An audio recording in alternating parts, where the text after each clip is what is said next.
Hello, ಹೇಗಿದ್ದೀರಾ ಎಲ್ಲರೂ? Hi. ನಾನು ಫಸ್ಟ್ ಟೈಮ್ ಏನೋ ಕುಕ್ಕಿಂಗ್ ವಿಡಿಯೋ ಟ್ರೈ ಮಾಡೋಣ ಅಂತ ಮಾಡ್ತಿದ್ದೀನಿ. ಆ್ಯಂಡ್ ನನಗೆ ತುಂಬಾ ಕೊರಿಯನ್ ಸೀರೀಸ್ ನೋಡಿ ತುಂಬ ಆಸೆ ಆಗಿಬಿಟ್ಟಿತ್ತು. So hot and spicy Korean kimchi try ಮಾಡೋಣ ಅಂದ್ಕೊಂಡಿದ್ದೀನಿ. ಸೊ ನನ್ನನ್ನು ಯಾರೂ ರಿಕ್ವೆಸ್ಟ್ ಮಾಡಿಲ್ಲ ವಿಡಿಯೋ ಮಾಡಿ ಅಂತ. ಸೊ ನಾನೇ ಮಾಡ್ತಾ ಇದ್ದೀನಿ. ಸೊ ಈಗ water fill ಮಾಡ್ಕೊಂಬಿಡೋಣ.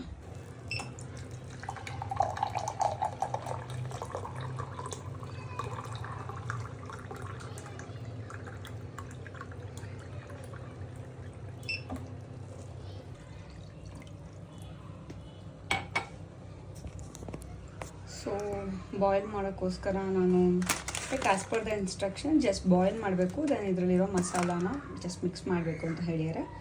So first boil ಮಾಡ್ಕೊಳ್ಳೋಣ. ಸೊ ಪ್ಯಾಕೆಟ್ ಒಳಗೆ ಎರಡು ಏನೋ ಇದೆ. ಇದು ಮಸಾಲ, ಇದು ಸೀಸ್ನಲ್ ಆಯಿಲ್ ಅಂತೆ. ಇದು ಏನೋ ಸಮ್ ಮಸಾಲ ಇದೆ. ಲಾಸ್ಟಲ್ಲಿ ಇವೆರಡು ಹಾಕಿ ಮಿಕ್ಸ್ ಮಾಡಬೇಕು. ಇದನ್ನು ಜಸ್ಟ್ ಬಾಯ್ಲ್ ಮಾಡಿಕೊಂಡು ಆ ವಾಟರ್ನೆಲ್ಲ ಸೋದ್ಕೊಂಡ್ರೆ ಸಾಕು ಅಂತ ಹೇಳ್ತಿದ್ದಾರೆ. ವಾಟರ್ನೆಲ್ಲ ಕಂಟೆಂಟ್ ತೆಗೆದಿದ್ದೀನಿ. ಈಗ ಮಿಕ್ಸಿಂಗ್ ಫಸ್ಟು ಇದು ಯಾವುದೋ ಆಯಿಲ್ ಕೊಟ್ಟಿದ್ದಾರೆ, ಆ ಆಯಿಲ್ನ ಹಾಕ್ತಾ ಇದ್ದೀನಿ. ಕಿಮ್ಚಿ ಅಂದರು. ಆ ಕಿಮ್ಚಿ ಅಂದರೆ ಏನು? ಅದೇನು ಏನು ಸಿಗುತ್ತೋ?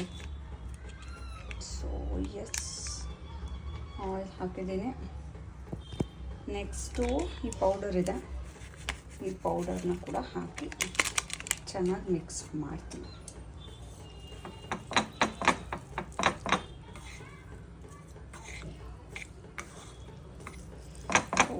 ಸ್ಪೈಸಿ ಅಂತ ಅಂತಿದ್ರು. ಸ್ಪೈಸಿ ಥರನೇ ಏನೋ ಕಾಣ್ತಿದೆ. Let me mix it well. ಇದಕ್ಕಿಂತ ನಮ್ಮ ಮ್ಯಾಗಿನೇ ಬೆಸ್ಟ್ ಅಲ್ವಾ? ಇಷ್ಟೆಲ್ಲ ಕಷ್ಟಪಟ್ಟು ಮಾಡಬೇಕು. ಟೇಸ್ಟ್ ಹೆಂಗಿದೆ ಅಂತಲೂ ಗೊತ್ತಿಲ್ಲ. ಸರಿ, ಬಾಲಿಗೆ ಸರ್ವ್ ಮಾಡಿ ನೋಡೋಣ. So finally ready. Chopstick use ಮಾಡೋದು ಹೇಳ್ತಿದ್ದಲ್ಲ, ಜಸ್ಟ್ ಹೀಗೆ ಹೋಲ್ಡ್ ಮಾಡಿ ಎಕ್ಸ್ ಶೇಪಲ್ಲಿ. ಜಸ್ಟ್ ಟೇಕ್, ಹೀಗೆ ಟೇಸ್ಟ್ ಮಾಡಿ ಹೇಳ್ತೀನಿ. ಇದು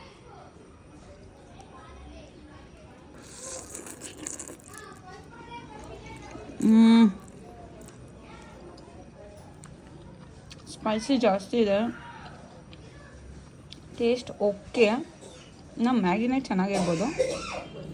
ಮತ್ತು ಅದು ಇನ್ಸ್ಟ್ರಕ್ಷನಲ್ಲಿ ಕೊಟ್ಟಿರೋ ಥರ 5 ಮಿನಿಟ್ಸ್ ಎಲ್ಲ ಕುಕ್ ಮಾಡಿದ್ರೆ you definitely don't like this. ಸ್ವಲ್ಪ ಒಂದು 15-20 ಮಿನಿಟ್ಸ್ ಕುಕ್ ಮಾಡಿದ್ರೆ ತಿನ್ನೋ ಥರ ಇದೆ.